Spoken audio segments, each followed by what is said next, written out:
es un aprendizaje mutuo, tanto ustedes como yo, con sus preguntas, sus inquietudes. Hablando de eso que decías de crear corriente en una de las, en Tijuana, en una de las propuestas, no sé, decían, bueno, ¿y por qué no sale cuando hablamos de los teóricos del duelo? Que por qué no salía yo. Entonces me hicieron esa pregunta, doctora, ¿a usted qué le falta para salir en los teóricos del duelo?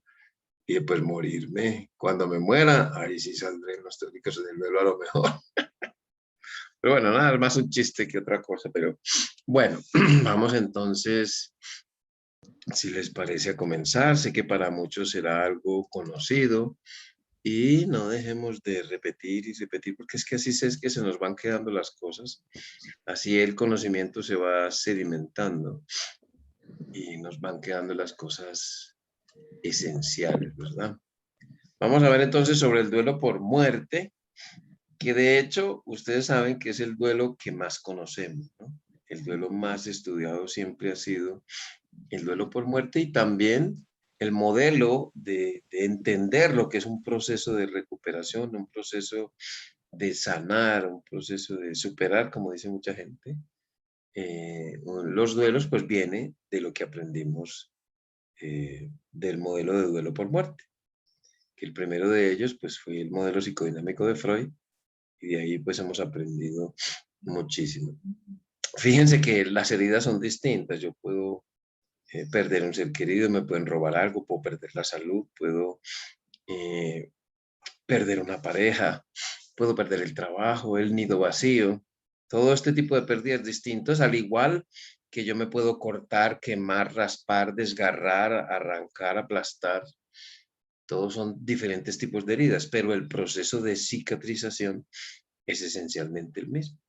A pesar de que hablemos mucho de muerte, de duelo por muerte, pues para los otros duelos, digamos que la gran diferencia está, como en todo tipo de pérdida, incluso de seres queridos, está es en lo que la pérdida significa para cada uno de nosotros en términos de afectar la realidad, el sentido de vida y la personalidad, o sea, en términos de lo que afecta en mi mundo personal. Porque yo puedo perder un trabajo y ser de hecho más grave que hasta perder un ser querido. O puedo perder un ser querido y ser más grave que cualquier otra cosa. Eso depende del análisis que uno hace en términos, como les digo, del efecto sobre el mundo personal. Entonces, van a escuchar muchas cositas repetidas, pero espero que se vayan quedando. Y empecemos con estos principios, ¿no? Que son principios pues, muy básicos que vienen precisamente de ustedes. No crean que yo me puse a escribirlos a ver qué me ocurre y a ver si les pongo este o el otro. No, fueron aprendidos de ustedes, de mis maestros. Y el primero dice es el principio de subjetividad. Yo soy el que estoy sintiendo el dolor, por tanto yo soy la única persona que puede saber lo que está sintiendo. Y eso parte de un concepto muy básico. Y es que la sensación de dolor, la vivencia del dolor es total y absolutamente subjetiva. Miremos, por ejemplo, el dolor físico. No todos sentimos el mismo dolor de muela, a pesar de que sea la misma muela, a todos nos duele diferente.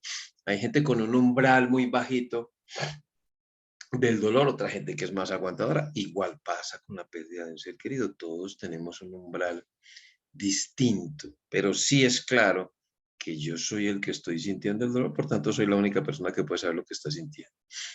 Principio del sentido común, lo que no me ayuda sobrecarga mi recuperación. Pues sí, hay una cantidad de cosas que nos dicen cuando perdemos un ser querido que a veces terminan hasta confundiéndonos y cosas como, por ejemplo, tan graves como el hecho de que te dicen que a mayor amor, mayor dolor, y mucha gente no quiere dejar de sentir dolor porque cree que eso es una manera de dejar de querer a su ser querido. Obviamente eso es equivocado, pero hay mucha gente, como muchos otros conceptos que nos dan que sobrecargan esa tarea. Hay una gráfica que tengo yo de una carreta, precisamente estas cosas que nos dicen hacen parte de esa sobrecarga. Principio de utilidad, este es muy interesante porque Siempre le han preguntado a uno y uno mismo se pregunta, ¿será bueno que haga esto? ¿Será malo que haga lo otro? Pues no es bueno que usted haga eso, no es muy malo que haga tal cosa, ¿no? Ya hemos aprendido que en el duelo no hay cosas buenas o cosas malas, solo cosas que me sirven o que no me sirven tanto para yo sentirme mejor. Hay cosas que me sirven desde un principio y nunca pierden utilidad. Hay cosas que me sirven desde un principio, pero a medida que yo me voy recuperando van perdiendo utilidad. Y también al revés. Hay cosas que no me sirven al principio, pero a medida que yo me voy recuperando, pues voy descubriendo que sí me están sirviendo. Pero yo soy el único que puede saberlo, ¿verdad? Si eso me sirve o no me sirve. Principio de la sinceridad. No me puedes quitar el dolor, pero sí puedes aprender a acompañarme. Yo no soy amigo de muchas asociaciones o muchos tanatólogos que contemplan como primera tarea del tanatólogo quitar el dolor.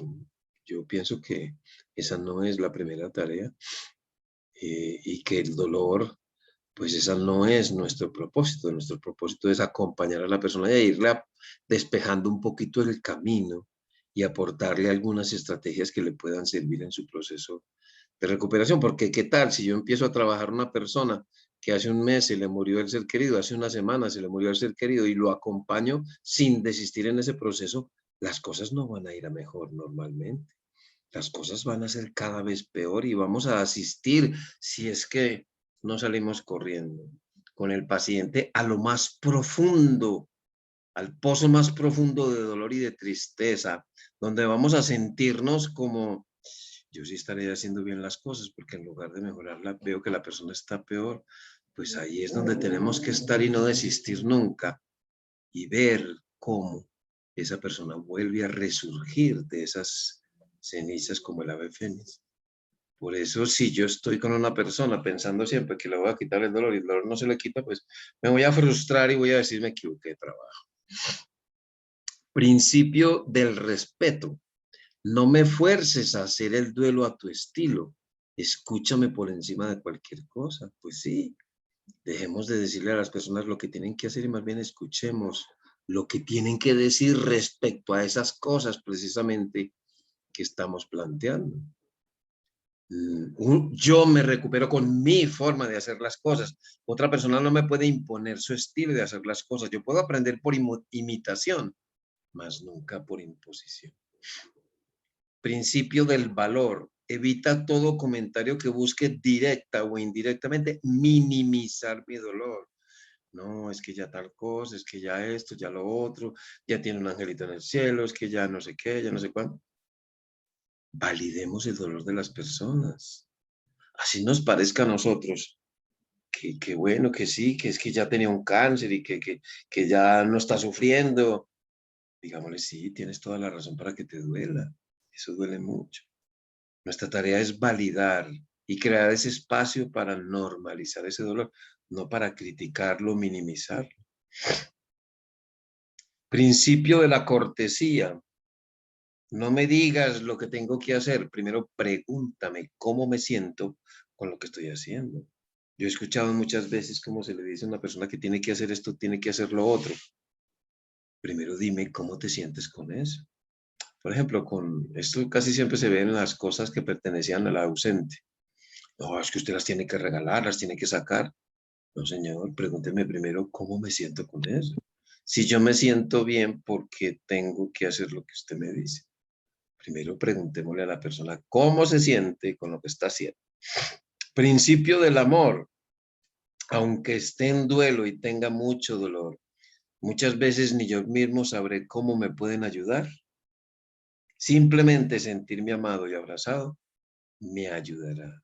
Y para manifestar abiertamente ese amor, pues no solamente es el abrazo, sino un espacio libre de juicios y críticas, donde yo pueda expresarme. Una vez hace muchos años me preguntó una señora en un grupo de duelo, bueno, doctor, ¿y hasta cuándo tengo yo que quedarme pues aquí en el grupo? Y le dije yo en ese entonces, el día que tú tengas en tu casa lo que tienes aquí en el grupo, dejarás de venir al grupo. Muchas veces vamos a los grupos, que de hecho es el mejor recurso externo, es porque en la casa no tenemos eso. No tenemos ese espacio libre de juicios y críticas, ese espacio de interés por aprender lo que estamos viviendo. Principio de la empatía. No busco que te pongas en mis zapatos. Solamente que aprendas que estoy en duelo, que hay mucho dolor y que tomará tiempo aprender de él, que será un proceso, pues obviamente bastante lento, al ritmo de cada uno de nosotros. Y finalmente, este que me gusta mucho, principio del aprendiz. Observa cómo hago mi duelo y aprende. En el área de la experiencia real, yo soy el maestro. Yo puedo dictar clase. Tenemos muchos maestros, muchos teóricos, pero quien nos muestra si esas cosas son reales o no, son las personas que viven un proceso de duelo. Porque ustedes se habrán topado que los libros dicen muchas cosas, pero la gente dice otras, porque lo está viviendo, no porque se leyó un libro. El decálogo del acompañante de duelo es algo básico, ¿no? Yo diría que esto es lo mínimo que tenemos que hacer. Leeré y me informaré de todo lo relacionado con el duelo, la aflicción y el luto. De esta forma mi ayuda será más efectiva. Vamos a cambiar el contexto. Vamos a suponer que a nuestro familiar le diagnostican una demencia. ¿Cómo puedo yo ayudarle a mi familiar con ella? Pues informándome sobre las demencias, que son bien complejas, ¿verdad? Que es un duelo ambiguo bastante complicado. Pongámoslo menos complejo, una esclerosis múltiple le diagnosticaron a mi familia. ¿Cómo voy a hacer yo para estar con mi familiar que tiene esclerosis múltiple? Pues leyendo sobre la esclerosis múltiple, o sea que es muy básica. Por eso yo siempre he dicho que la primera tarea en el duelo es información, no es aceptación, es informarme sobre este proceso. Permitiré y animaré la expresión de sentimientos de dolor y tristeza por la pérdida del ser amado sin salir huyendo ante la expresión de los mismos. Sobre todo cuando esto en lugar de mejorar, va poniéndose cada vez como peor. Muchos de ustedes ya lo saben y lo han vivido. Estarán siempre mis oídos atentos para escuchar el dolor, la tristeza, la rabia, la frustración, la soledad y todos los otros sentimientos que acompañan a la aflicción. Muchas veces solo queremos oír cosas suaves y tranquilas. Tenemos que estar ahí para escuchar. Es que lo que realmente importa no es que le solucionemos a las personas los problemas de forma inmediata, sino que le generemos ese espacio donde se pueda expresar y sentirse escuchado. Esa es la base de la catarsis, ¿no? De la comunicación catártica. Tener un espacio donde expresarme, no que me solucionen las cosas de una vez. Prestaré indefinidamente y mientras sea necesario mis hombros, mis brazos y mi pecho como consuelo para sostener la afligida existencia de mi hermano adolorido. Sí, pues de ahí surge hace muchos años la terapia hoja, ¿no? De oído, hombro y abrazo. No esperaré a que el deudo busque ayuda, tomaré siempre la iniciativa visitándolo o llamándolo. No es cualquier cosa, si estás muy triste me llamas o te vas a mi casa. Cuando uno está muy triste no le dan ganas de llamar por teléfono y menos arreglarse para salir a la calle a visitar a alguien. Vayamos donde él está, llamémosle. Ah, que es que no me contesta. No dejo de insistir porque no siempre va a querer contestar. Ah, que es que voy y no me quiso recibir. No importa porque no siempre estará con ganas de recibir visita, pero seguiré yendo. Importantísimo ese aspecto. Eh, Contribuiré a que el apoyo y la comunicación efectiva de la familia sean los instrumentos más efectivos que faciliten la recuperación por la pérdida del ser amado.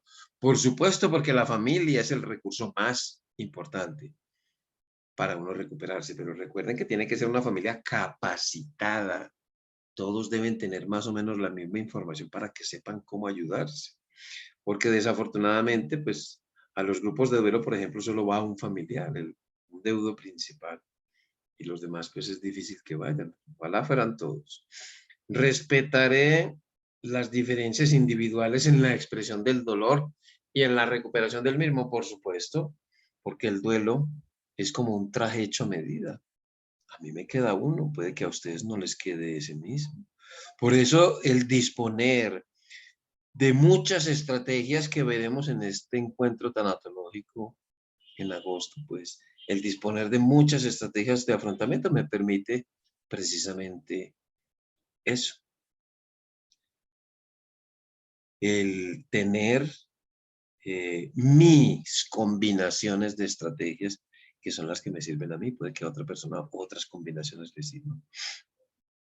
Estaré atento a la presencia de reacciones anormales o distorsionadas del duelo. La persona en duelo será mi maestro. Estaré atento a las reacciones anormales o distorsionadas. Para poder yo identificar una reacción anormal o distorsionada, primero tengo que conocer cómo son las reacciones normales. Yo no puedo conocer lo que se sale de la línea si no conozco el contenido de todo.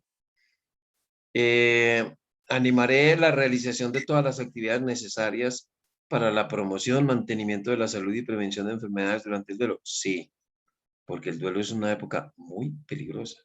Fíjense que la gente sabe que el estrés es malo, que el de los ejecutivos, el que la gente que maneja muchas personas. Pues eso no es el peor estrés. El peor estrés que soportamos los seres humanos es perder un ser querido. Entonces, ¿por qué no le hacemos caso?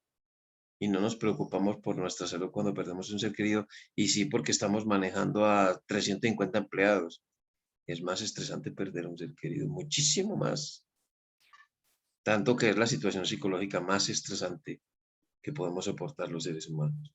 Una vez alcanzada la recuperación, animaré y colaboraré en el establecimiento de grupos de ayuda mutua en mi vecindario, sí, porque es que solos no podemos, es entre todos que podemos hacerlo. De hecho, ese fue el origen de un modelo que está muy desarrollado en México, precisamente, que son los PEBRES, personas con experiencia basada en la realidad, porque la idea era que todos podamos abrir grupos, pero para abrir grupo, la sola pérdida no te capacita, no te valida. Hay que capacitarse, hay que aprender herramientas para ello. Entonces, como les decía, esto es pues como lo mínimo necesario. Bueno, pues yo siempre digo que para acercarnos a una persona que pierde un ser querido por muerte, pues como lo aprendí yo en medicina, yo hice de cuidados paliativos hace muchísimos años también. Y en la evaluación de un paciente con dolor hay que hacer muchas preguntas para uno saber muy bien cuáles son las cualidades de ese dolor para poderlo trabajar. No es lo mismo un dolor quemante, que lacinante, que en ardor, que en opresión, que en mordisco, que tipo cólico. Cada dolor tiene lo suyo, pues igual. Yo tengo que conocer todos los elementos del dolor de perder lo que amamos para poderme acercar a entender lo que la persona está sufriendo. Y ustedes ya saben que la característica más llamativa del dolor de perder lo que amamos es precisamente que esto es demasiado largo, muy largo. Como decimos los tres muy de los niños, muy, muy, muy largo. Y los seres humanos no estamos ni preparados para sentir algo tan largo, ni quienes nos acompañan están preparados para hacer un acompañamiento tan largo, de meses y años. Y la gente ya se empieza a desesperar. El deudo, muchas veces presionado por su entorno, y el entorno, pues por esa sensación de impotencia, de no saber qué más hacer. Es un dolor muy largo. Al ser un dolor muy largo, por supuesto, va a ser agotador. Fíjense que yo puedo envejecerme literalmente a raíz de una pérdida, y yo estoy seguro que muchos de ustedes conocen a alguien que dicen, no, desde que perdió tal persona se pegó una envejecida, porque sabemos que nos salen canas o arrugas si estamos en edad de ello, y si ya las tenemos, pues la cosa se pone un poquito peor. Nada consume tanta energía de nuestra existencia como perder un ser querido. Y ese es un tema que también trabajaremos en esta semana, porque poco se sabe de dónde sacamos energía para ese proceso de reconstrucción de nuestro mundo personal, porque nuestro organismo tiene 7 tipos de energías distintas y no todas se ven igualmente afectadas. Y hay cosas tan simples que nos ayudan a recargar esas energías, como puede ser la respiración o el agua. Y bueno, las demás las veremos en esta semana. Y finalmente es un dolor muy molesto. Aquí decimos maluco, que es una palabra muy colombiana. Para muchas personas puede ser la primera vez que sienten tanto dolor. Un dolor que aplasta, que lo tira uno al suelo. Para otros puede ser simplemente el recuerdo de dolores anteriores y no por ello menos doloroso, porque viene otra característica oculta de este dolor, y es que no deja callo, no deja experiencia. Es decir, si ustedes creen que si yo ya he perdido 3 seres queridos, el cuarto me va a doler menos porque ya he perdido 3, pues no, porque cada vez que pierdo a alguien, pierdo algo que era único e irrepetible, con lo cual sentiré cosas diferentes. Bueno, pues ya con esas 3 características podríamos decir que es suficiente para entender el dolor de perder lo que amamos. No, ustedes saben que no, que este dolor es todavía mucho más complejo, que es multidimensional, biológicamente nos duele, que es un dolor físico, porque nuestro cerebro procesa en el mismo sitio el dolor físico que el dolor emocional, entonces tiene su representación en diferentes sitios. Es un dolor psicológico, ¿sí? Uno de hecho hasta se hace una especie de autopsia psicológica, espiritual, familiar, emocional, a ver dónde fue que no cumplió con sus tareas o con sus deberes. Nos duele nuestra personalidad, nuestra forma de ser, porque fuimos secos, groseros o al contrario, muy querendones. Es un dolor social, por supuesto, nos duele la sociedad por su indiferencia, por su violencia, porque la vida mía quedó destruida y la de los demás no, porque el mío era bueno y el otro no era bueno, etcétera, etcétera. Es un dolor, bueno, y en ese dolor social, pues imaginémonos nuestros países que tienen tantas masacres, ese dolor social que tenemos, tanto ustedes como aquí en Colombia, de un dolor social no trabajado, y nosotros que tenemos una guerra de más de 50 años, pues tremendo. Es un dolor familiar, sí, nos duele el dolor de nuestra pareja, de nuestros hijos, de nuestros hermanos, de nuestros padres. Es un dolor familiar. Es un dolor espiritual por excelencia. Nada nos toca tanto el alma como perder lo que amamos. Parece que nos la sobara, ¿no? Dice la gente, es que me duele hasta el alma. Y es un dolor atemporal. Nos duele el pasado por lo que vivimos, haya sido bueno o no haya sido tan bueno. Nos duele el presente por lo que nos está pasando justamente ahora y nos va a doler especialmente el futuro por lo que nos espera el resto de nuestra vida sin ese ser querido. Podríamos decir entonces que toda la vida en su conjunto duele. Miren, cuando yo empecé a estudiar cuidados paliativos, aprendí que el dolor del cáncer era el dolor total. Y así se describe, muy parecido aquí, como lo ven ustedes ahí. Hasta que yo me empecé a quedar con los familiares cuando el paciente fallecía y darme cuenta que el verdadero dolor total era el dolor de perder un ser querido. Es un dolor que no tiene perspectiva de mejoría a corto plazo. El dolor del cáncer sí lo tiene. O acaba con la muerte o acaba con los opiáceos. En lugar de mejorar con el paso de los días, empeora. En el cáncer no es así. Para eso contamos con un montón de analgésicos. Toda la vida duele. Entonces, fíjense que nos estamos enfrentando al peor de los dolores. Tanto es así que produce un síntoma tan grave que ahora les voy a contar, porque indica, es el síntoma más importante que indica la profundidad o la intensidad, la magnitud de este dolor tan horrible. Sin embargo, aquí viene otro problema. Si eso no fuera sino dolor, pues no sería tan difícil, porque para eso contamos con especialistas en el dolor, brujos, yerbateros, bioenergéticos, chamanes, un montón de gente que estaría dispuesta a mandarnos un montón de cosas y nosotros a tomarnos todo lo que nos dieran con tal de que este dolor se nos quitara, pero esto es especialmente difícil, no porque duela, sino porque la muerte destruye nuestro mundo en mayor o menor medida según lo que la persona que murió participara de mi mundo personal. Si es una persona que hacía muy poca parte de mi mundo personal, por ejemplo, un hermano que se fue para Australia hace 40 o 50 años y del que yo de vez en cuando tenía noticias, va a producir un efecto en mi mundo personal prácticamente casi que nulo, no lo va a dañar.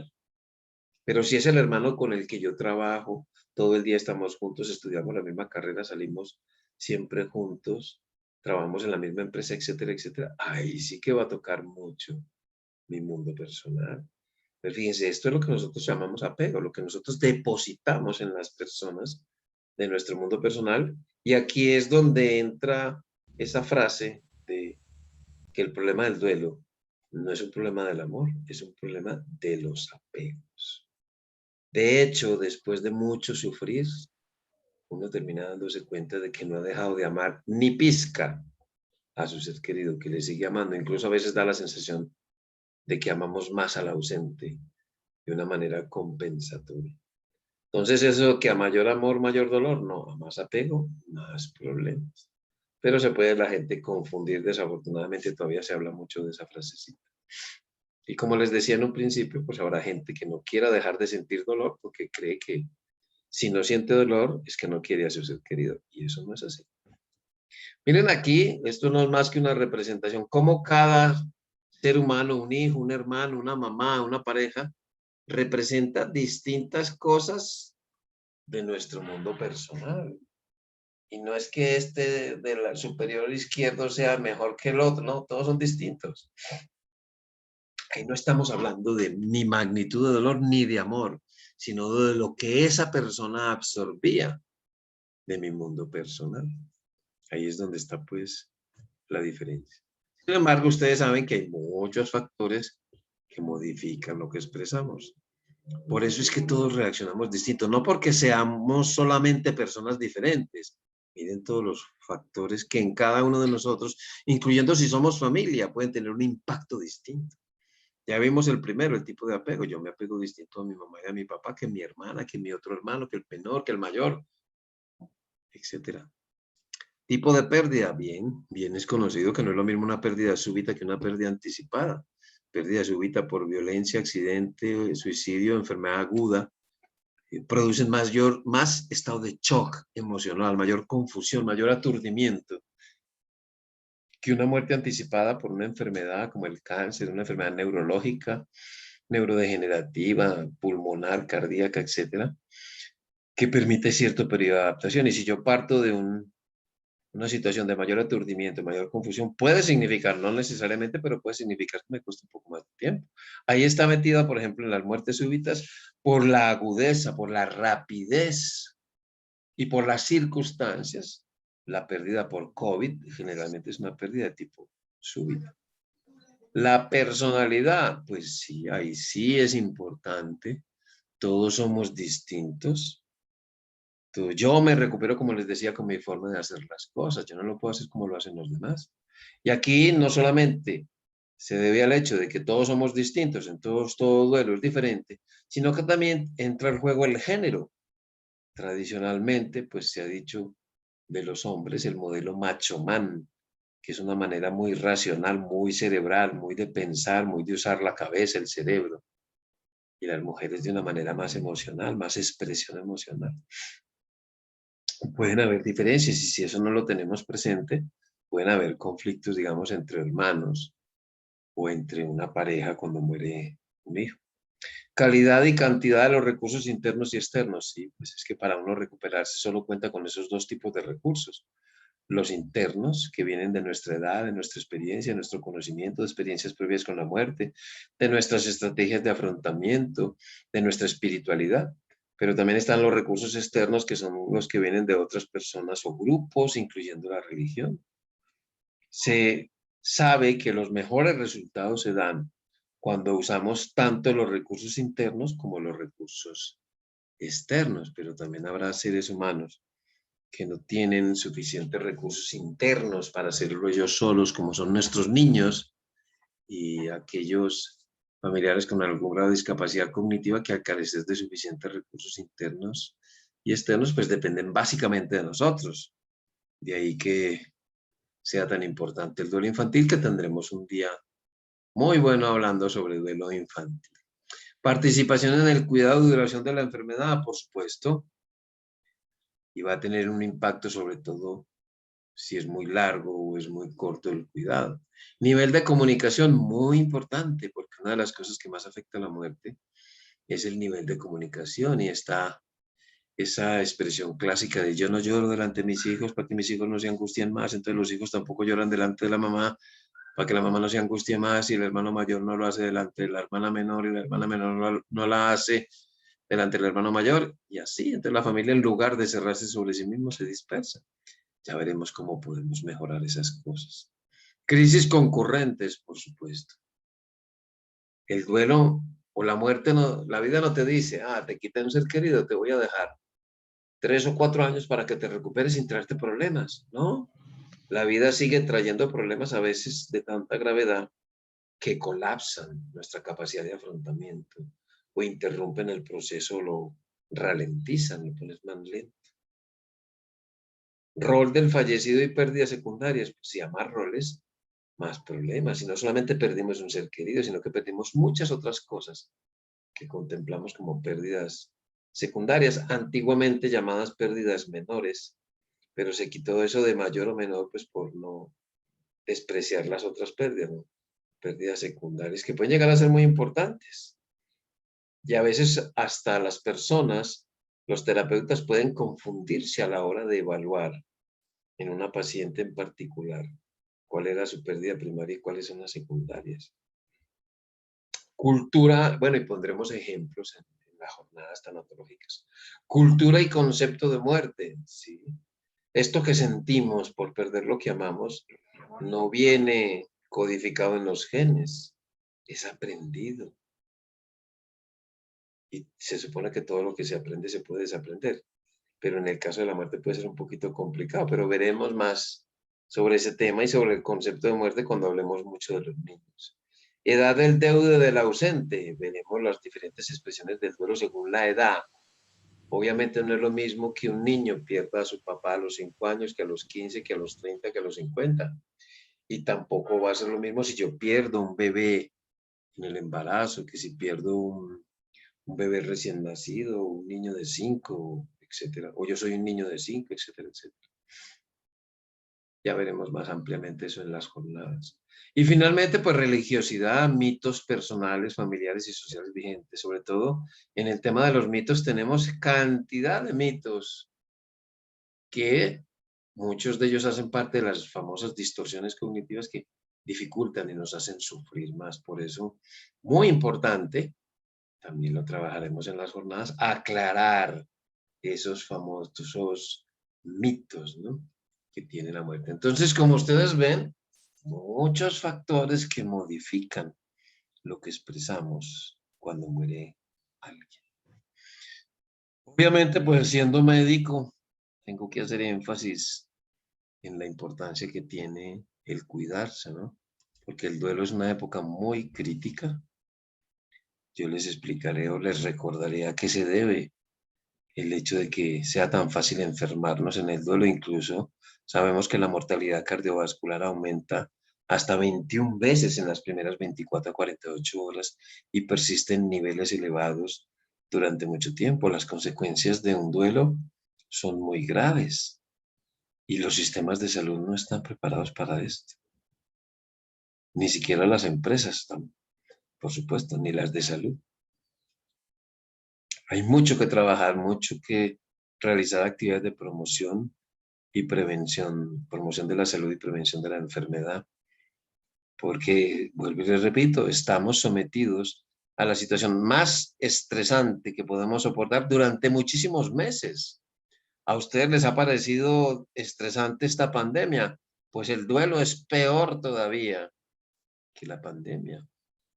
Y mucha gente puede enfermarse gravemente en un duelo. ¿Cuánto dura este proceso? Bueno, pues aquí hay muchas discusiones, ¿no?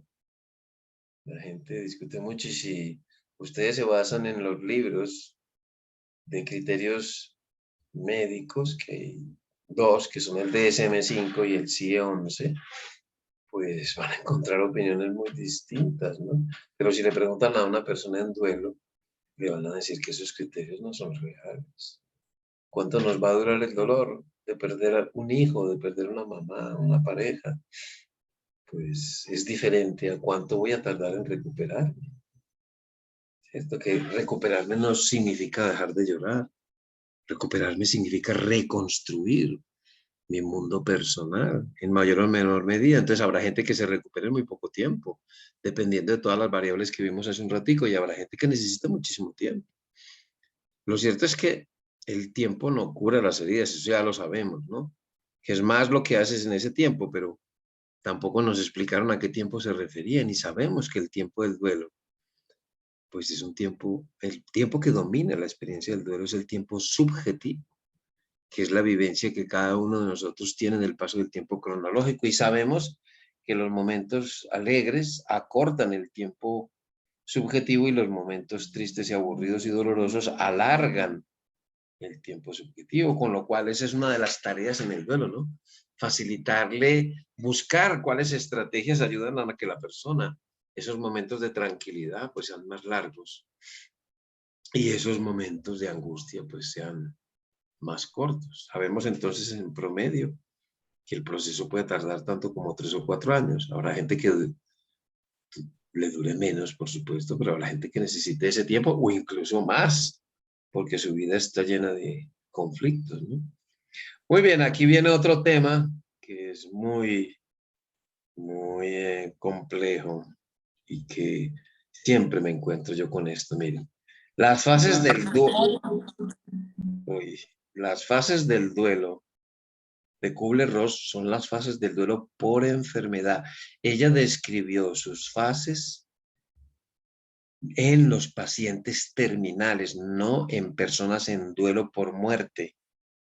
Entonces tenemos que aprender que las fases de ella muy buenas son del duelo por enfermedad, no por muerte. Por muerte hace mucho que manejamos la teoría integrativa del duelo con estas fases: aflicción aguda, conciencia de pérdida, conservación, aislamiento, cicatrización y renovación. Hay gente que se queda muy cómoda con las de Kubler-Ross, pero no se ajustan a la realidad de lo que es el proceso del duelo.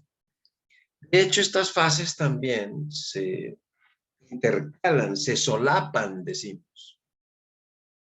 Mire, por ejemplo, tenemos que conocer las fases para nosotros, porque nos orientan en qué situación se encuentra el paciente, pero eso debería de ser para nosotros. El paciente no tendría por qué decirnos, es que estoy en la fase 3, aunque muchas veces nos lo dicen.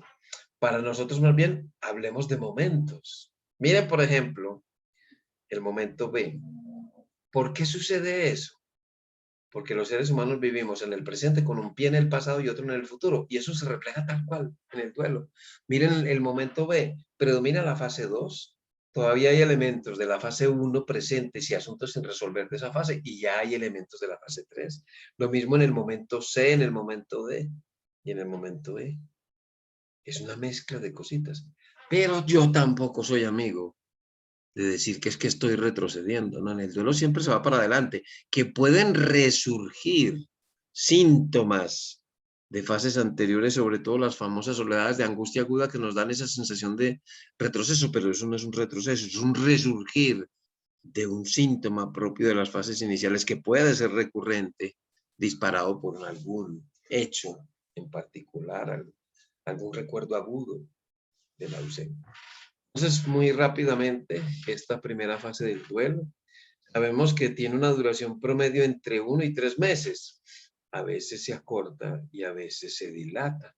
¿Ustedes creen que sería justo, sensato, sano dejar a una persona sin atender, como se solía decir? No, es que no debe ir al tanatólogo los 2 o 3 primeros meses porque no entiende lo que el tanatólogo le va a decir cuando las cosas son al revés. Es el tanatólogo el que tiene que escuchar.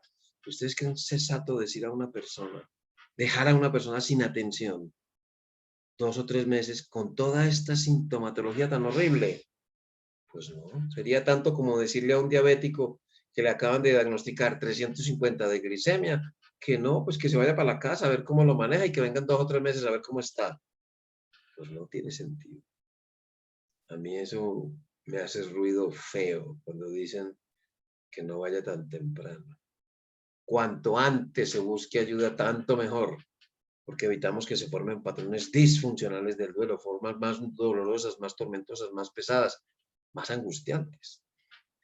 Incredulidad, negación, aceptación, así a ratos niego, a ratos acepto, a ratos niego, a ratos acepto, porque la negación es un mecanismo extremadamente útil, es un mecanismo de defensa extremadamente útil que me sirve mientras el nivel de angustia suba a niveles intolerables. También tengo que tener en cuenta que la aceptación no es en singular. La aceptación es un fenómeno en plural. Hay 2 aceptaciones que ya veríamos en el encuentro. la intelectual y la emocional. Está este fenómeno que es uno de los síntomas más característicos de la fase inicial del duelo, que se llama anulación psíquica, y veremos el impacto que tiene en el funcionamiento diario. Y otra cosa más importante, la anulación psíquica se define como la incapacidad que tenemos las personas para procesar información cognitiva en tiempo de crisis. O sea, no coordinamos muy bien, no entendemos muy bien, pero para mantener el contacto con la realidad me veo obligado a depender de los mensajes que vienen de lo sensorial, de lo que yo veo, de lo que escucho, de lo que huelo, de lo que siento. Las personas en duelo son hipersensibles al lenguaje no verbal y paraverbal, y eso se nos olvida. El síntoma más llamativo de la fase inicial del duelo no es la negación. Eso no es más que un mecanismo de defensa. El síntoma más característico son las oleadas de angustia aguda, que parecen una crisis de pánico, que es una sensación súbita, como si te cayera un jarro de agua fría encima, con una presión en el pecho, un vacío en el abdomen, unas intensas ganas de llorar. Lloras, descansas, y al rato vuelve y juega. Estas son las que se pueden repetir, aunque son típicas de la fase inicial del duelo, se pueden repetir semanas, meses o incluso años después, coincidiendo con un evento cualquiera. Los pensamientos obsesivos también es un síntoma característico, es ese disco rayado que se repite una y otra vez y que tiene su función adaptativa, que veremos en el encuentro. Esto es no más que para ilustrarles en todo lo que es, pues, esta fase, ¿no? Síntomas de despersonalización de realización, los famosos trastornos de memoria que parten de ese bloqueo post-información, que mínimo se te olvida el 40% de lo que te dicen después de dar una mala noticia, pero que también estos trastornos de memoria se manifiestan en forma de amnesia disociativa o escotomas emocionales. El conocidísimo fenómeno de la montaña rusa es otro síntoma característico de esta fase inicial del duelo, para arriba, para abajo, a ratos bien, a ratos no tan bien, a ratos bien, a ratos no tan bien, y que es muy interesante este fenómeno porque si lo explicamos con claridad y le ayudamos a la persona a encontrar muchas cosas, pues le va a ser muy útil. Enojo por la pérdida del objeto amado, por supuesto, esa es la primera respuesta. Desde Volvi lo sabemos, ¿no? El enojo tiene un propósito. Mire, cuando uno pierde algo, primero llora. El llanto que busca que el objeto perdido retorne. Como el objeto perdido no retorna, entonces te enojas buscando. ¿Qué busca el enojo? Que el objeto perdido retorne. Pero ya como el objeto perdido definitivamente no retorna, pues empieza el proceso de distanciamiento, de desapego, como llamaba John Bowlby. Preguntas sin respuestas, sí, veremos eso del por qué, que más que una pregunta que amerite una respuesta es una forma de lamentarnos, que no es el para qué, sino que el por qué sí tiene una respuesta, ya veremos la estrategia que manejamos. Y muchos de estos síntomas físicos que ustedes ven ahí son consecuencia de esa descarga hormonal tan conocida, ¿no? Que se da la famosísima cascada del estrés, y que estos síntomas se relacionan básicamente con esa descarga en grandes cantidades de lo que los médicos llamamos las catecolaminas. ¿Qué hacer? Pues muchas cosas. Ya les enseñaremos con más detalle qué hacer, dejarse cuidar, no forzarse a aceptar las cosas de una vez, usar el agua fría. Ya la mayoría de ustedes saben por qué hay que usar agua fría, nada de tecitos o bebidas calientes, agua fría, hacer un ejercicio suave, ir al médico a revisión, por supuesto, comenzar a leer un libro para empezar con la educación en duelo. Segunda fase, la fase de conciencia de pérdida, donde ya la gente se comienza a ir y empiezas a darte cuenta y dices, ah, cara, esto sí es verdad que mi ser querido se murió, que no está en el hospital o está trabajando, se murió. Y tiene una frase característica y es, creo que me va a enloquecer, creo que no va a ser capaz con esto. Bueno, y aparece ese síntoma que les decía de la ansiedad de separación, que ya les explicaría con más detalle qué es exactamente, que es uno de los síntomas más dolorosos y más molestos en el duelo. Por supuesto que hay culpa. Desde Fenichel aprendimos que la culpa es una respuesta natural ante todo tipo de pérdida. Pero es que no nos explican ¿A qué culpa se refieren? ¿A la racional o a la irracional? Además, el duelo es mucho más que culpa. Yo siempre que veo duelo, siempre surge aquello de talleres del perdón. Es como hablar de un enfermo oncológico y pensar que el único síntoma es el dolor. No, hay muchísimos otros síntomas. El perder un ser querido, el duelo por muerte no se restringe solo a una culpa. Es parte de un síntoma bastante complejo que tiene su respuesta. Comportamiento de búsqueda y espera. Pues sí, que también lleva a ese famoso signo del stop respiratorio. Lo mismo que sentir la presencia del muerto, verlo, olerlo, escucharlo, sentir que nos toca. Los sueños, ¿no? Que cambia tanto la calidad de los sueños y que a veces la gente es tan cruel que te dice, claro, es que usted con esa lloradera, por eso es que no sueña con el ser querido, como si eso dependiera de eso. Y aparece otro tipo de no, por la imposibilidad para recuperar el objeto perdido, pero no es el único síntoma, es de los menos complejos, como para llamar a esto, como ustedes creen que esto sería justo llamar a esta fase de negación o a esta fase de ira, ¿no? Eso es un síntoma nomás. ¿Qué hacer? Pues vamos despacio, expresémonos lo mejor que podamos. Para la ansiedad de separación, para esa famosa ansiedad de separación, pues están los objetos transicionales.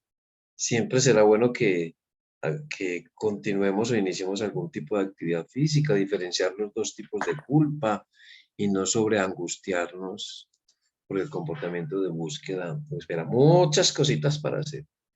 Y finalmente nos queda, bueno, en esta primera parte nos queda la tercera fase del duelo, que se parece muchísimo a una depresión. Prácticamente son indistinguibles desde el punto de vista psicométrico, con esos cuestionarios que a veces nos hacen. Y la frase característica es, estoy cansado de tanto sufrir. Y tiene pues su sintomatología, ¿no? Que se parece, como les digo, muchísimo a una depresión y que además tiene una presentación tardía, ¿no? Entre 8 y 10 meses después. A ver, ¿qué están aquí? Actividades de PIP. PIP es promoción de la salud y prevención de la enfermedad. Amnesia disociativa es que a uno se le olvida un día, 2 días, y es que temas emocionales son manchitas, cosas muy puntuales que se le olvidan a uno. En esta tercera fase no se le olviden que esto es muy parecido a una depresión y no tendrá ganas de hacer nada. Hay que cuidarse un poquito, repasar lo que vivimos. Siempre será bueno seguir en el grupo de duelo. Si no lo tenía, pues ir cuanto antes. Aquí en estas tres primeras fases es lo que conocemos como la fase aguda, en donde lo que predomina es el sentir, ¿no? Darle salida a todas nuestras emociones, dolor, tristeza, angustia, desesperación, vacío, soledad, incertidumbre, enojo.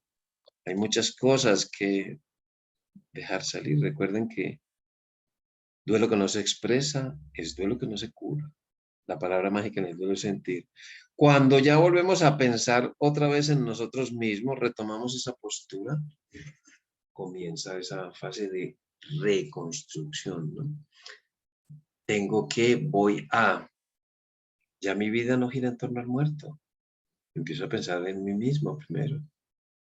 Ahí empieza realmente uno a curar, uno a sanar. Empieza la fase crónica donde la palabra mágica es reconstruir mi mundo personal. Al principio, estas tres primeras fases son de sentir, de la herida que está sangrando. Aquí empieza uno a hacer la curación ya. Con esta cuarta fase, pues que es la fase de cicatrización, reconstruir mi forma de ser, retomar el control de la propia vida, abandonar roles anteriores, buscar un significado, etcétera, etcétera. Que no es tan precoz, ¿no? Y a veces uno acaba de perder un ser querido y ya le están diciendo que tiene que encontrarle sentido a lo que pasó. Eso es algo muy tardío. Y nos queda la última fase que se llama la fase de renovación, donde básicamente lo que sucede es que recuperamos nuestro nivel previo de funcionamiento. Obviamente habrá muchos cambios en nuestra vida, por supuesto, que se van a notar. Muy bien. aquí la vemos así. Esta es una clásica imagen que lo que yo les decía, miren, esta línea horizontal es el estado de ánimo. Aquí en toda esta esquinita nos enteramos del fallecimiento y nos vamos, iba a decir una palabra española, pero muy groserita, nos vamos, va bajando nuestro estado de ánimo y aquí cuando somos conscientes de que esto sí es de verdad, nos vamos hasta el fondo de la cuneta. Aquí es donde no debemos dejar al paciente solo, no debemos de desistir en nuestro acompañamiento. Aquí es donde nos queremos quedar y no toda la gente es capaz de quedarse en el fondo de la cuneta con el paciente hasta que vuelva a subir y acompañarlo en ese ascenso, ¿no? Y ver cómo, les decía, cómo renacen de las cenizas. Muy importante respetar y señalar la asincronía familiar. ¿Por qué se da asincronía? Porque es la respuesta más sana y más natural en el duelo, porque una familia está compuesta de elementos diferentes y cada uno de los integrantes tiene un ritmo distinto de hacer las cosas, con lo cual, pues esperar que sea sincrónico, que todos vayamos igual, eso sería inapropiado. O forzar una sincronía no estaría bien. Aquí está lo de la ley de Hansel. Esta es una adaptación mía de hace muchos años. La ley de Hansel es una ley de intervención en crisis que dice que la efectividad de un servicio de intervención en crisis aumenta de modo directo en función de su proximidad, tanto al tiempo como al lugar del incidente de crisis. Esa es la ley de Hansel. La adaptación mía es cuanto antes se busque ayuda, tanto mejor, pues evita que se formen patrones disfuncionales del duelo. Cuanto antes, mejor. Ya vieron ustedes lo que es la fase inicial del duelo como para dejar al paciente solito. Bueno, pues el duelo hay que hacer tareas, por supuesto. El duelo no es un fenómeno pasivo. Hay que hacer muchas cosas. Sin embargo, hay momentos en el duelo en que uno trabaja mucho por recuperarse. Pero también habrá momentos en que uno se vuelve como un observador, viendo a ver cómo va, qué resultados produce todo lo que hicimos. O sea, una observación expectante. Entonces pareciera como que a veces no hacemos nada. Sí, estamos esperando resultados, viendo a ver de todo lo que hemos hecho, qué resultados va dando. Esas tareas, por supuesto, las que más utiliza la gente son las de William Worden, que pues para mí no son. Las de William Worden, de hecho, no son de William Worden, son de Freud y de Lindemann. Es una mezcla de lo que inicialmente propusieron ellos dos porque son los más antiguos de los grandes teóricos del duelo, ¿no? Freud en 1917 y Lindemann en 1944. Y de ahí viene casi todo lo que sabemos. Entonces, no, para mí esto no es un capricho mío. Yo siempre lo digo, no es un capricho mío, es puro sentido común. Yo aprendí en psiquiatría y también los psicólogos aprenden que un suceso cualquiera será tanto o más angustiante cuanto más lo desconozcan. Por eso la primera tarea siempre será información. En este caso, educación en duelo, cultura del duelo, conocer ese proceso. ¿Y de dónde voy a obtener yo esa información? Pues ahí tenemos varias opciones, un terapeuta, ojalá certificado en duelo, ya veremos en qué criterios nos vamos a apoyar para remitir nuestro familiar que tiene el alma desnuda a un terapeuta. ¿Cuáles son los criterios que debe reunir ese terapeuta? Lo mismo que un grupo de duelo. Si le vamos a recomendar un libro de ayuda mutua, de autoayuda, ¿en qué criterios nos vamos a basar? Lo mismo que Internet o las redes sociales. Eso no es tan fácil. Recuerden que estamos mandando a una persona con esa alma desnuda que es muy sensible hasta un soplo. Eso le puede hacer daño. Y si no es la persona adecuada, el riesgo es muy grande. Yo manejo este concepto que nació hace 20 pocos años. Aquí en mi ciudad, Pebres, personas con experiencia basada en la realidad. Personas a las que se les capacita para ser quizás los mejores acompañantes en duelo. De hecho, todo el mundo ha perdido y si hace una capacitación, pues se convierte. Todos somos Pebres. Y es un modelo que utiliza Alcohólicos Anónimos hace 70 años, más de 70 años. O sea que es un modelo que ya está probado de que es efectivo.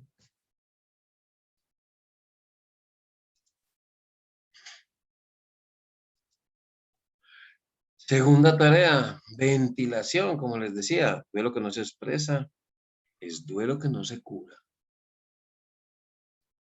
Hay que expresar las cosas, expresar el dolor, la tristeza, la angustia, la desesperación, el vacío, soledad, incertidumbre, etcétera, etcétera. A mi estilo, ¿no? Yo puedo expresarlo llorando, puedo expresarlo riendo, cantando, pintando, bailando, moviéndome, etcétera, etcétera.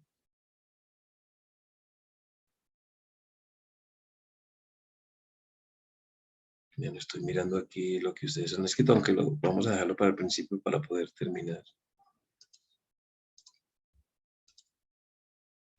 Tercera tarea del duelo, pues sanar, ¿no? Cada uno de esos dolores. Ustedes han visto todas las características que tiene el dolor de perder lo que amamos. Y cada una de esas dolores tiene que encontrar una analgesia, ¿no? Puede que la oración me sirva para mi dolor espiritual y hasta familiar, pero puede que no me sirva para el dolor físico, para el dolor psicológico, para el dolor social. Cada dolor amerita un tratamiento distinto. Y finalmente la última tarea, que es la reconstrucción.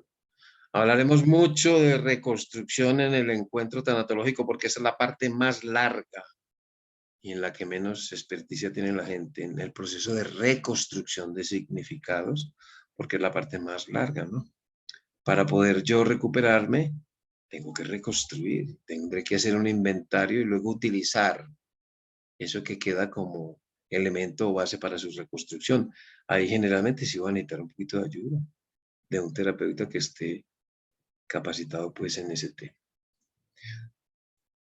¿Cómo se llama la institución? El hospital, el psicólogo, el psiquiatra, el tanatólogo, el yerbatero, el bioenergético, el chamán, el pastor, el sacerdote, el cura, donde tengo que ir para que me ayude con tanta cosa. Ustedes saben que no hay que ir muy lejos porque la institución más importante para podernos recuperar de la pérdida de un ser querido pues es nuestra familia. Pero como les decía, no solamente porque el duelo es un asunto de familia y porque tiene poderosísimas funciones de soporte y apoyo, sino que si no es una familia que sepa de duelo, pues va a quedar muy difícil, porque cada uno va a emerger con sus propios mitos y su propia manera de hacer las cosas y volverse un conflicto. Bien lo saben ustedes. La familia puede ser la mejor ayuda, pero también puede ser el mayor de los obstáculos. Pero hay otra familia, que es la familia del grupo de duelo, que se convierte en una familia de hecho y nos ayudan en ese proceso de recuperación.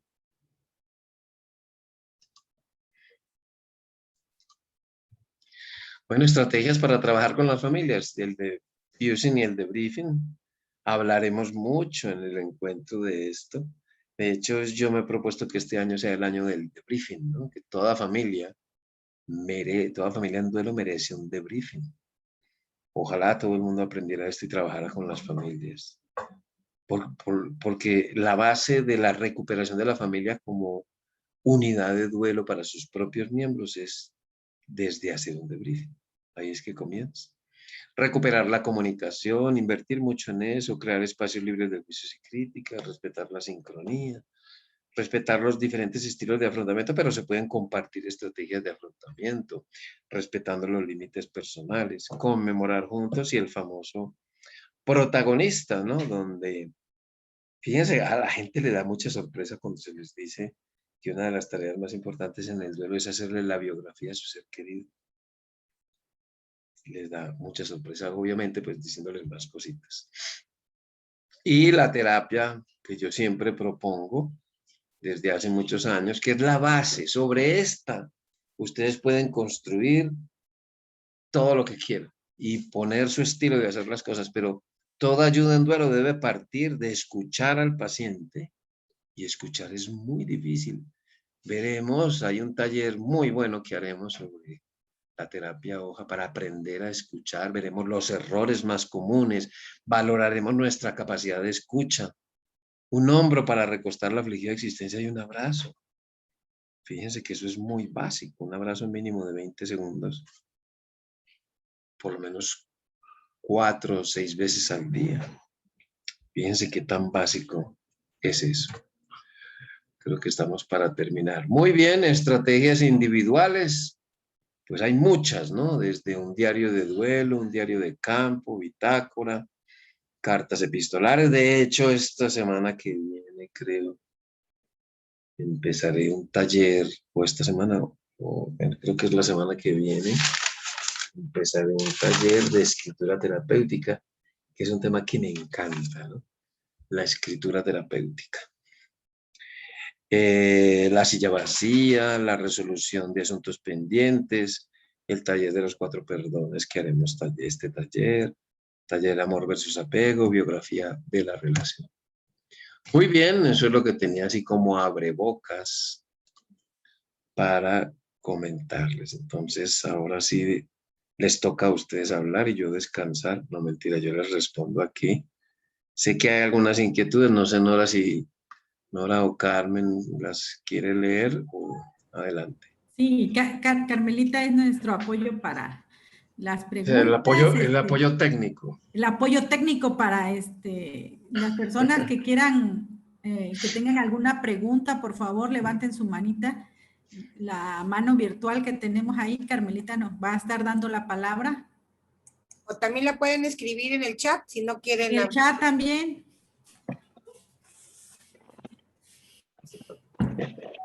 Adelante. Están muy calladitas. Muy calladitas, no se amontonen. Empecemos entonces por lo que ha escrito ahí. Espere, Bueno, Doctor, dime. yo sí la había puesto PIP porque no la había escuchado, pero es promoción y prevención, ¿verdad? Promoción de la salud y prevención de la enfermedad. Eso es una cosa muy básica en medicina. Y Dice, también había... Pebres, persona con experiencia basada en la realidad. Personas que trabajan sus procesos de duelo y que con la capacitación adecuada se vuelven facilitadores de grupos de apoyo mutuo en el duelo. Muy bien, Janet. De libro. yo también tenía la duda, nada más que nos aclarara escotomas, ¿no? Emocionales. Escotomas. Miren, los escotomas en medicina se ven en las personas diabéticas o hipertensas por pequeñas hemorragias en la retina. Entonces son punticos ciegos. Eso se llama un escotoma. Es una manchita en mi campo visual en lo que yo no veo. Entonces yo les llamo escotomas emocionales porque son pequeñas manchitas en la memoria. Ah, yo te dije tal cosa. Ah, pues yo no me acuerdo. No, sí, acordate que yo pasé por allá. Ah, pues yo no me acuerdo. Esas manchitas en esos olvidos pequeños les llamo yo escotomas emocionales. a ver, doctor, y aquí tenemos 2 preguntas. Nos Adelante. dicen, mañana es el año de la muerte de mi mamá. ¿Qué consejo para poder pasarlo sin miedo? Sin miedo a las palabras hirientes de personas que a veces te dicen, ya no llores. Pues Juanita, a ver, primero, vamos a reconocer que será un día difícil, ¿no? Va a ser un día difícil. A veces la anticipación duele más que el mismo día en sí, pero no sabes cómo te vas a levantar mañana. A lo mejor con ganas o a lo mejor sin ganas y no te dan ganas de salir, entonces nadie te va a decir nada. A lo mejor te levantas enojada y le contestas con 3 piedras a la persona que te dice algo. O les puedes decir, bueno, ese consejo puede que te sirva a ti, pero en este momento a mí eso no me sirve. Me serviría más si me escuchas en lugar de decirme lo que tengo que hacer. O sea, depende de uno cómo se encuentre. Lo que sí es que si estás rodeada de personas o hay personas muy cerca que no te van a decir cosas muy agradables, sino que te van a juzgar o a criticar, pues que evites un poco, si es posible, la exposición. O hace muchos años, oigan, hace tantos años, como 20 y tantos, que hicimos un ejercicio precisamente para eso cuando era el primer aniversario de la muerte de un hijo y la mamá del niño vivía en una casa con otro montón de personas que no la dejaban llorar, la criticaban mucho. Entonces ella aprendió a poner límites y llenó la casa de letreros desde la puerta de la entrada que decían, al que no le guste verme llorar, que no entre. Y obviamente solo entraron los que sí la dejaban llorar. A veces uno se tiene que poner la camiseta y que diga, déjeme llorar, que es mi dolor. No me diga tal y tal cosa. Eso se llama aprender a poner límites. De hecho, yo siempre digo que como yo enseño tanto a la gente como primera estrategia, como primer recurso interno a poner límites, la gente dice, usted desde que está yendo a esos grupos de Montoya o desde que está con Montoya se ha vuelto muy grosero. Muy grosero porque estás aprendiendo a poner límites. Es que la gente quiere que uno haga el duelo como a ellos les parece y así no es. Yo no me puedo recuperar como lo hacen los demás porque estaría haciendo el duelo de los demás, no el mío. Y Liliana pregunta, ¿el taller de escritura terapéutica que impartirá puede decirnos si será posible participar vía internet o solo será presencial? no, es virtual. Es virtual con Acompaña, ¿no? Algún día haremos, bueno, nosotros vamos a hacer ese taller también en este encuentro tanatológico. También lo vamos a hacer, vamos a sacar el tiempo para eso. Hacemos el taller. Lo que pasa es que el de Acompaña será 4 viernes. Y si quieren estar, bienvenidos son, pero lo haremos también en Coatzacoalcos. Ese sí presencial. Virtual sería, no es sino buscar Acompaña, la Fundación Acompaña de México y ese es virtual, pero en Coatzacoalcos lo haremos presencial. Incluye también el de los 4 perdones, doc. Ese no estaba. Acompaña. Pues apúntelo, mija, apúntelo. Ya lo anoté. Hay que aprovechar, me tienen que explotar, ¿eh? Porque... Uy, bueno, Norita es buena para sí, eso, doctor, no se sí. preocupe. Bueno, listo. Muy bien. ¿Qué más preguntas? Dicen, ¿cómo puedo trabajar la culpa? Ya sé que por no poder ver a mi bebé cuando nació y por cuestiones de salud no pude ir a su funeral. Siento mucha culpa. Mira, Maricruz, ahí en el duelo manejamos 2 tipos de culpas. Uno es la culpa racional que tiene que ver directamente con la causa. Por ejemplo, yo lo empujé para que se cayera y se mató, pues es culpa mía. Le di una sobredosis para que se muriera y se murió y es culpa mía. O no quise ir al funeral porque no me dio la gana de ir al funeral, porque quería no honrar la vida de mi bebé. Y creo que esa no fue tu decisión. La mayor parte de la culpa que sentimos en el duelo, de hecho es la única porque la otra no es un síntoma de duelo, es la culpa irracional, que se presenta con un solo propósito: entender como en una secuencia lógica lo que sucedió en términos que sean comprensibles para nosotros y que se presentan con esas famosísimas palabras de si hubiera o debería, si hubiera hecho esto, si hubiera hecho lo otro. Si tú no pudiste ir, no fue porque no quisiste. La intención era ir, pero no.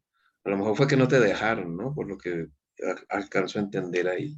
Entonces, ¿qué hago yo con la culpa irracional? Pues la acepto como un síntoma normal. No es porque haya sido mala persona, es porque eso me hace pensar la muerte con esta culpa irracional. Dice, ¿será posible sus conferencias sean transmitidas en forma virtual con un costo tal vez que ya vale mucho la pena? Pues a la jefa, hay que decirle a la jefa. A ver qué dice la jefa. Vamos a ver qué podemos hacer. Yo también tengo pensado grabarlo, ¿no? Para tenerlo en nuestras memorias. Vamos a ver de qué Preguntan que si manera tiene podemos, Face, doctor. Sí, podemos sí hacerlo. tengo. Sí, pues vamos a ver cómo le hacemos. Por lo menos algunas, ¿no? Sí tengo Face, Jorge Montoya Carrasquilla. Me buscan como Jorge Montoya Carrasquilla y ahí aparece una leyenda que es de Eduardo Galeano. Cuando me preguntaron quiénes eran mis maestros, todavía hoy me enseñan personas anónimas. Ese es mi Face, porque hay otro que no pude nunca desactivar y a veces aparece por ahí. La asincronía solo es primero con la familia, no. La asincronía es una respuesta natural en las familias y en todos los seres humanos, porque como somos distintos, reaccionamos de forma diferente, asincrónica. Gracias. ¿Cómo se le apoya a una persona en duelo? Dice Almadelia. Pues mira, cambiamos el contexto. ¿Cómo le apoyamos a una persona que le acaban de diagnosticar cáncer? Pues informémonos cómo se ayudan a los pacientes de cáncer. ¿Cómo le acompaña a una persona en duelo? infórmate cómo se le ayuda a una persona con diabetes, perdón. ¿Cómo le apoyamos a una persona? Bueno, informámonos. Pero hay tres cosas que son básicas. Primero, tengo que tener información. Información. Yo siempre digo información, compañía y conversación. O sea, información, compañía significa estar con ella. Puede, hablando de lo que ella le apetezca, lo que ella quiera hablar. Y a veces estar simplemente en silencio. Que ella sepa que estamos ahí, que estamos siempre disponibles en un espacio donde ella se sienta segura, libre de juicios y críticas. Y tercero, conversación, animarla a empezar, que nos cuente, por ejemplo, la historia. Me decían una señora que hace poquito se le murió el esposo, ella tiene 96 años y que no quería salir de la cama y que no quería ni comer ni nada. Y todo el mundo insistiéndole, insistiéndole, insistiéndole. Dije, ¿por qué no empiezan a preguntarle primero sobre la vida? ¿Cómo conoció al esposo? ¿Cómo se echaron los perros, como se dice aquí en Colombia? ¿Cómo fue quién le echó primero el ojo a quién? ¿Cómo fueron esos primeros? Y suelta la lengua la señora, porque los adultos y los seres humanos en duelo tenemos muchas historias que contar y poca gente que tenga la paciencia de escucharlo. Eso sería como lo más básico, ¿no? Por supuesto, cuanto más conozca yo del duelo, pues mejor, ¿no? Mejor se dará mi ayuda. Dice, dice Cristina, ¿cómo explicar a una niña de 5 años la muerte por accidente de tránsito de su padre, donde salió rumbo a su trabajo y en 2 horas cambió nuestro mundo? Soy Cristina de Ecuador. Mira, Cristina, el concepto de muerte que tiene un niño a los 5 años, adelantándonos un poquito, es que la muerte es separación o abandono. Mas no tiene claridad exactamente por qué, aunque si son 5 años larguitos, ya puede empezar a fastidiarle su pensamiento mágico y su egocentrismo y hacerle creer que fue por algo que ella pensó o no pensó, dijo o no dijo, hizo o no hizo. Por eso siempre un niño de cualquier edad hay que desculpabilizarlo y decirle que nada de lo que él dijo o no dijo, hizo o no hizo, pensó o no pensó, tuvo que ver con ese fallecimiento. Los niños de 5 años básicamente son muy sensibles a la comunicación no verbal y paraverbal de quienes les acompañan. Lo mejor es no mentirles, y si estoy triste y tengo ganas de llorar, le voy a decir, estoy llorando porque extraño mucho a tu papá, me duele mucho. Y sabes, puede que no se me quite el dolor, pero tus abracitos me ayudarían mucho. Enséñale qué hacer en caso de que te vea triste, porque así ella va a aprender que llorar es adecuado. Y por supuesto el juego y el dibujo son esenciales, son 2 herramientas esenciales para trabajar con el niño. O sea, tiene que mover mucho, sobre todo hacerle actividades donde ya salte y brinque. Y finalmente, inevitablemente vas a tener que leer sobre duelo infantil. ¿Me puedes ubicar? Yo voy a escribir aquí mi correo para yo mandarte información si quieres sobre los niños. Ahí está mi correo en el WhatsApp. Muy bien, y por aquí hay otra frase. ¿Qué consejo? Ah, no, por aquí hay otra cosa. Dice, soy Griselda de Paraguay, Asunción, mamá de Ángel, mi hijo amado de 17 años, que quitó la vida, pero él dejó una carta donde él decía que yo tenía la culpa, pero yo desde el fondo de mi corazón le conozco a mi hijo y sé que él me amaba, así como yo a él. Entonces, la verdad, ni yo me entiendo ahora mi proceso, le lloro, pero tengo paz en corazón desde ya, gracias. Bueno, pues el duelo por suicidio es un duelo complejo y te invitaría si tú quieres.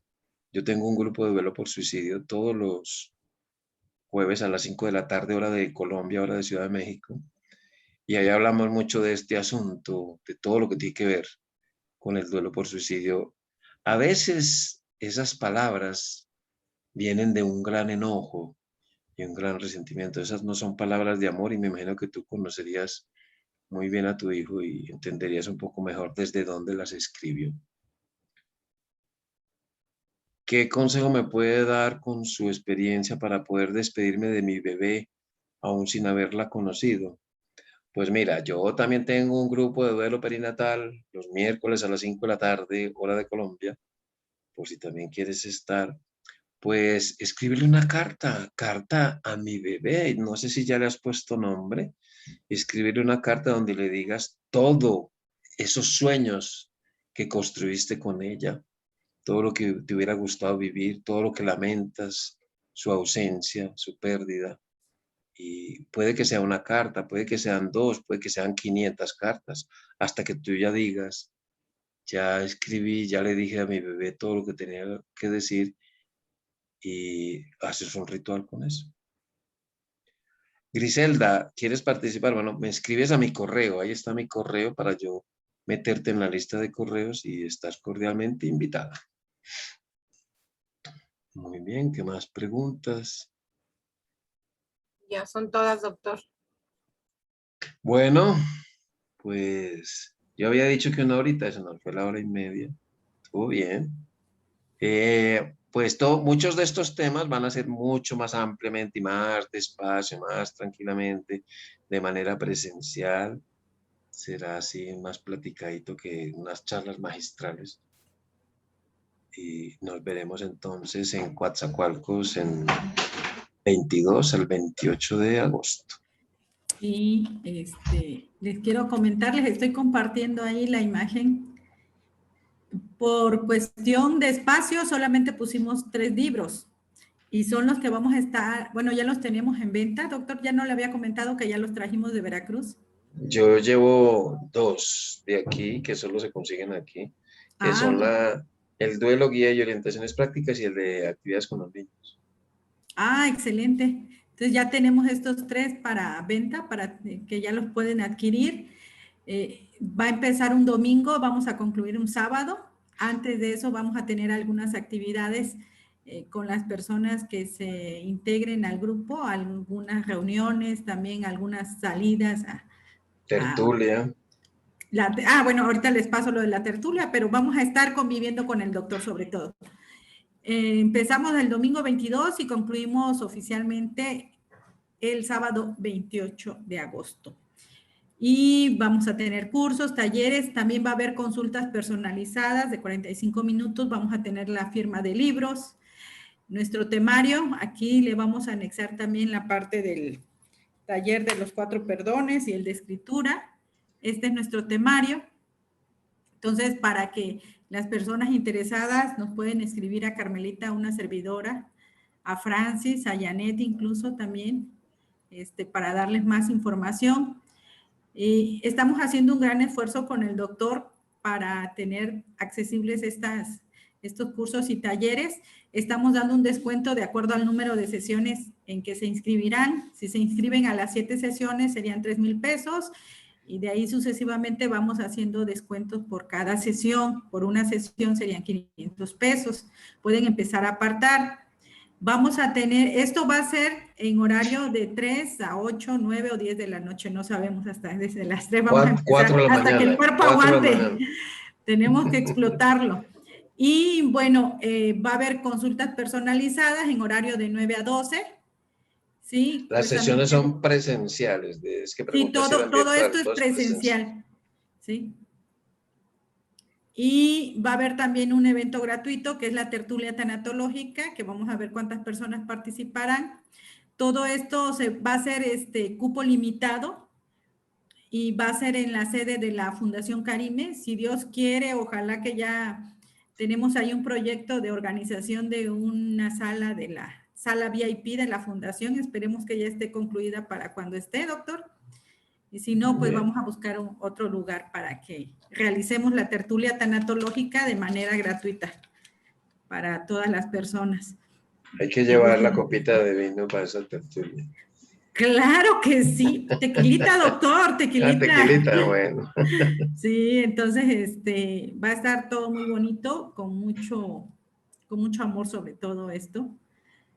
Ya casi 8 años de la fundación. Y bueno, creo que todo esto surge a raíz de la vida de mi hija Karime, que el próximo miércoles son 7 años de que fue secuestrada mi hija. Y mire, la manera de conmemorar estas fechas. Parece que lo hubiéramos, ¿cómo se dice? Programado, pero no con el doctor, como que nos estamos entendiendo que somos medio loquitos, ¿verdad? Que ya, en un ratito la armamos y bueno, muchas gracias por la respuesta. Hubo más de 60 personas hoy. Muchísimas gracias. Doctor, no sé si guste agregar algo más adicional. Todo esto va a ser presencial y con cupo limitado, entonces los invitamos a que empiecen a apartar sus lugares con lo que puedan. Igual las consultas, créanme que quizás alguien que no conozca de los costos de personas profesionales, pero el doctor es a nivel mundial una persona muy reconocida y son precios sumamente económicos comparados con lo que nos están cobrando aquí en México otras personas. Nada, pues invitarlos, no se lo pierdan, la verdad es que va a estar muy bueno, no se lo pierdan. No se lo pierdan porque aparte de eso va a haber mucha calidez humana para atender al doctor como se merece, mostrándole todo la gastronomía de Veracruz y de México. ¿Sí? Entonces, un desayuno veracruzano, bien bueno.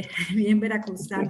Entonces, los invitamos a que participen con nosotros en este encuentro tanatológico. Va a haber muchas sorpresas, ya saben, como siempre, nuestros eventos van a estar de pelos. Entonces, con cualquiera de nosotras que se contacten, recibirán la información. Con cualquier persona de la fundación que sepan, pueden solicitar informes y con mucho gusto los estaremos atendiendo. Muchísimas gracias. Vale. Carmelita, adelante. ¿Gustas comentar algo? Pues que estamos contando los días para tener aquí al doctor. De verdad estamos con mucho gozo. Creo que no nada más yo, sino la mayoría de los que estamos aquí, porque de verdad que hemos aprendido tanto. Yo se lo dije una vez recién que inicié a conocer al doctor, que he aprendido más con él que todo el tiempo que me estuve estudiando. Ajá. Así que será un gusto tenerlo por acá, doctor. Muchas gracias. Bueno, muchísimas gracias. Ya nos estaremos viendo en otros encuentros. A lo mejor, como faltan todavía un tiempito, a lo mejor hacemos algo por ahí suelto también para convocarles. No se te oye, Nora, cerraste el micro. Tu micro, Dorita. Ay, sí, doctor, si tiene por las tardes, se lo vamos a agradecer mucho. Porque sí, voy a mirar a ver qué otra cosa hacemos por ahí en unos 15 ándele, días o algo ya así. igual para estar apoyando en la difusión del evento y bueno, también con su conocimiento a las personas que lo requieren. Muchísimas gracias, Dios lo bendiga. Bueno. Gracias por acompañarnos y nos vemos muy pronto, doctor. Muy bien, muchas gracias. ¡Aplauso! Hasta luego.